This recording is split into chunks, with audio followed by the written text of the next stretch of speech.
Shalom saudaraku yang dikasih oleh Tuhan, salam sejahtera buat kita semua. Teman-teman dan saudaraku yang dikasih oleh Tuhan, banyak sekali akhir-akhir ini para murtadin yang berduyun-duyun datang mencari kebenaran di dalam kekristenan. Saya tidak tahu apa yang menjadi alasan yang tepat buat mereka sehingga mereka meninggalkan keyakinan mereka yang lama. Tetapi satu hal yang pasti adalah ketika Tuhan sudah buka jalan, maka tidak ada satu orang pun yang bisa menutup jalan mereka kecuali Kristus sendiri. Ya, karena itu teman-teman dan saudaraku yang dikasih oleh Tuhan, saya mengajak kita semua untuk terus melakukan kegerakan melalui doa-doa kita, baik secara pribadi maupun dalam keluarga, dalam komunitas, untuk terus mendoakan para teman-teman apologet dan juga para penginjil untuk menyuarakan kabar keselamatan supaya melalui mereka Injil terus diberitakan dan banyak orang yang bertobat, yang mengenal Kristus.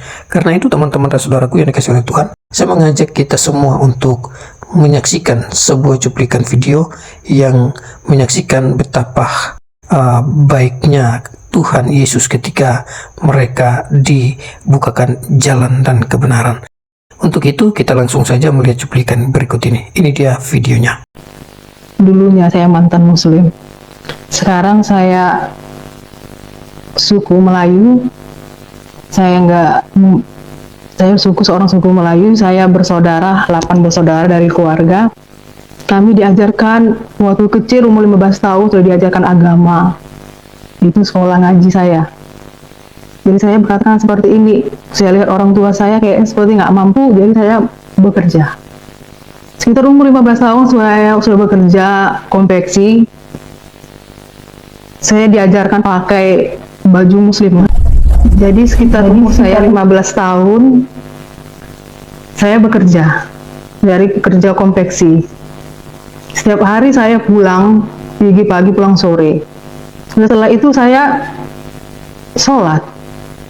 Di masa kecil itu saya diajarkan untuk patuh sama orang tua dan taat. Jadi saya berpikir seperti ini. Saya sholat jadi saya pengen cari tahu kehidupan gitu. Saya sholat pengen saya tahu gini, Tuhan, ya Allah, saya ingin melihatmu gitu. Seperti apakah Tuhanku yang harus aku sembah gitu. Saya itu hidupnya pengen menghayal seperti ini. Saya berjalan kalau pergi kerja, pikir seperti ini. Kalau seandainya saya bisa memuji Tuhan dengan pujian, dengan nyanyian, apakah bisa seperti itu gitu? Itu ada terpundak dalam pikiran saya. Jadi saya pikir, loh, kenapa saya harus berpikir seperti itu ya? Jadi saya merasa, kok bisa saya pikir seperti itu? Jadi saya berjalan aja sendiri. Saya pengen cari tahu itu kebenaran. Siapa sih yang harus sembah? Saya pengen melihat itu Tuhan seperti apa. Apakah berbentuk ataukah tidak? Saya sholat. Itu saya diajarkan umur 15 tahun. Kami karena hidup mandiri 15 tahun. Di umur 15 tahun. Jadi saya merasa seperti ini. Tuhan, saya pengen lagi melihat siapakah Tuhan itu sebenarnya gitu. Itu tahun 2004. Itu umur saya 15 tahun. Setelah itu saya nggak dapat jawaban, tapi saya tetap mencari, saya tetap sholat, tetap saya mencari.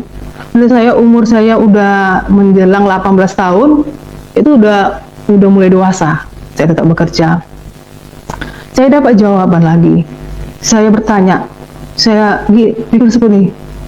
Saya pengen menghayal lagi, seperti apakah Tuhan itu gitu. Yang saya sholat, saya pengen lihat Tuhan itu seperti apa. Ternyatanya saya berkata seperti itu. Saya tidur, saya mimpi itu selalu datang cahaya itu datang dan hilang. Itu satu kali cahaya datang. Kedua kalinya saya juga tidur, saya mimpi juga cahaya itu hilang. Jadi saya bertanya, ini tanda apa? Saya berpikir, ini tanda apa? Kenapa 2 hari berturut saya mimpi cahaya? Lalu itu saya abaikan, saya lupakan seperti itu. Saya tetap juga bekerja. Setelah juga malam ketiga, cahaya itu juga datang sama saya. datang juga cahaya itu, mimpi juga cahaya itu datang. Jadi saya bangun, loh ini tanda apa? 3 hari berturut saya cahaya itu terus datang. Jadi saya abaikan seperti itu. Jadi esoknya saya duduk di rumah, di ruang tamu, saya lihat cahaya itu turun lagi, datang dari atas turun ke kamar. Jadi saya kejar di kamar, itu seperti apa? Saya lihat di kamar, tidak ada. Ini tanda apa lagi gitu? Jadi saya coba berpikir lagi, ini tanda apa ya? Tapi saya nggak tahu itu tandanya apa, karena nggak ada yang bisa saya kenal untuk saya tanya. Jadi saya coba lagi berpikir itu tanda apa, jadi saya abaikan lagi.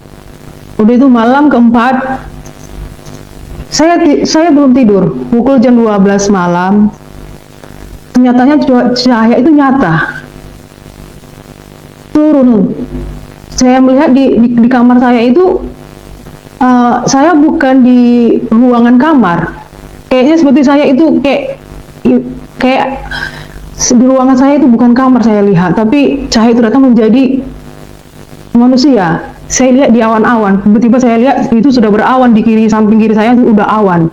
Saya lihat cahaya itu menjadi manusia. Saya lihat Tuhan Yesus nyata. Tuhan Yesus wajahnya nggak bisa kita lukiskan. Hanya saya yang kalau saya hayalkan wajahnya nggak bisa dilukiskan. Dia itu sangat seperti seorang bapa. Dia pakai baju jubah putih, pakai selempang, rambutnya seperti ke kilo-kiloan.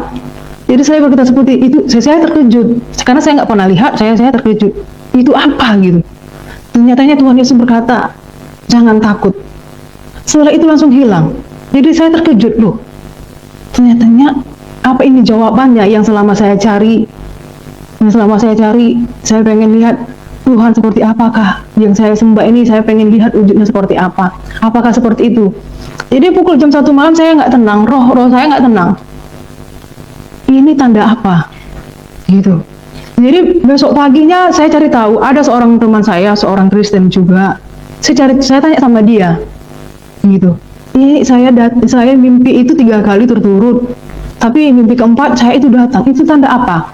Jadi dia jawab seperti ini. Oh, yang kau mimpikan itu, yang datang sama kamu itu Tuhan Yesus katanya. Saya terkejut. Apakah benar saya bilang seperti itu? Itu mungkin itu Tuhan itu yang kau jumpa itu Tuhan Yesus katanya, seperti dia kasih air firman-Nya sama saya. Jadi saya pulang lagi ke rumah, jadi hati saya nggak tenang. Jawaban ini apa ya? Saya bilang seperti itu. Jadi saya nggak tenang, roh saya nggak tenang. Saya coba sama dia, coba pinjam Alkitabmu, gitu. Pergi kerja, pagi dia kan sama saya Alkitab. Saya baca, saya naik angkot, saya baca Alkitab ini. Sampai tujuan tempat kerjaan saya simpan lagi Alkitab. Sorenya saya baca lagi. Misalnya saya baca dari Perjanjian Baru, saya baca dulu gitu tentang apa Tuhan Yesus ini. Jadi saya baca itu dari firman Tuhan, terbuka saya firman Tuhan. Jika engkau ikut aku, tinggalkan semua keluargamu, orang tuamu, tinggalkan, ikutlah aku. Semuanya itu akan saya berikan 100 kali lipat ganda. Jadi saya berpikir, loh, apakah seperti ini harus saya lakukan gitu? Kayaknya saya nggak mampu seperti itu. Jadi saya berjalan aja sendiriannya. Tiba saya pulang ke rumah, saya lihat orang tua saya menatap saya gitu. Orang tua nanya sama saya, kenapa kamu berdoa seperti orang Kristen di kamar katanya? Sama sekali saya nggak pernah tuh untuk berdoa seperti orang Kristen di kamar, sama sekali nggak pernah. Tapi orang tua saya melihat saya seperti itu, tapi saya nggak pernah. Saya dengar ada orang tua saya, kamu udah seperti orang Kristen sekarang ya katanya. Kenapa mak? Kenapa kamu pergi setiap hari di rumah jarang katanya? Enggak kok mak, sekarang kamu sudah buka jilbab katanya. Kenapa seperti itu? Enggak apa-apa saya bilang. Enggak apa-apa mak, pengen aja saya melepasnya, saya bilang seperti itu. Jadi roh saya nggak tenang. Jadi di keluarga cari tahu saya kemana, kalau hari Minggu saya kemana gitu. Jadi saya bilang kan saya itu beribadah. Jadi ustaz ini menolak untuk mengobati saya. Dia bilang seperti ini sama wak saya. Saya mohon maaf, saya nggak bisa hari ini untuk melakukan ibadah untuk zikir ini. Jadi wak saya berkata seperti ini, nggak bisa seperti itu, Pak. karena harus kita lakukan hanya 1 jam saja. Ustadz ini tetap juga nggak mau, tapi tetap juga ada paksaan dari keluarga. Tidak mungkin kita batalkan, semuanya sudah disiapkan gitu. Jadi terpaksa Ustadz ini melakukannya. Jadi suruhnya saya di tengah, saya di samping saya itu sudah keliling, saya di tengah. Terjadilah zikir seperti itu. Ini kalau di Muslim kan, kalau zikir itu sangat mampu untuk berdoa seperti itu. Mereka bilang seperti ini, mereka berdoa dan berzikir. Mereka berzikir, saya naikkan pujian nih, kekuatan dalam hidup dapat dari Yesus. Itu bukan saya yang menyanyi, tapi Tuhan, ada suara Tuhan, kamu jangan takut. Itu mereka zikir, saya nyanyi nih pujian. Mereka zikir, saya nyanyikan pujian. Jadi kira-kira 1 jam itu kayaknya ruang itu kayaknya tergoncang gitu, kayaknya gempa gitu kan, terjadi seperti itu gitu. Jadi kira 1 jam karena ada yang pingsan di belakang saya, ada yang pingsan. Zikir itu jadi batal. Ya, saudara sekalian, alasan mereka meninggalkan keyakinan lama mereka atau murtad adalah karena berbagai macam masalah atau faktor yang menjadi penyebab mereka meninggalkan iman atau keyakinan mereka yang lama.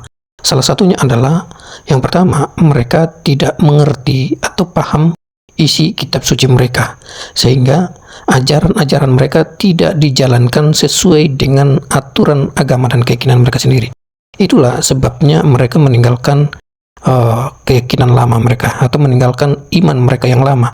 Lalu yang kedua, mereka melihat fakta dan realitas yang terjadi di mana kaum-kaum mereka ini atau kawan seiman mereka ini mengusik agama lain atau menutup gereja-gereja atau mengucilkan keyakinan-keyakinan lain. Dan dari situlah berangkat atau membangun satu pola pikir sehingga mencap bahwa keyakinan yang lama mereka ini adalah sesuatu hal yang salah, dan akhirnya mereka meninggalkan iman lama mereka. Nah, teman-teman dan saudara yang dikasihi oleh Tuhan, mungkin ada beberapa alasan-alasan lain. Ada yang karena sakit, ada yang mungkin karena tidak mengalami kedamaian, ketenangan, dan lain sebagainya. Itu adalah bagian-bagian dan alasan-alasan mereka sehingga mereka meninggalkan keyakinan lama mereka. Oke, itu saja teman-teman dan saudara sekalian. Kiranya Tuhan Yesus memberkati kita semua. Jangan lupa dukung terus channel ini supaya melalui dukungan teman-teman channel ini terus dilirik oleh algoritma YouTube. Kiranya Tuhan Yesus memberkati kita semua. Salam.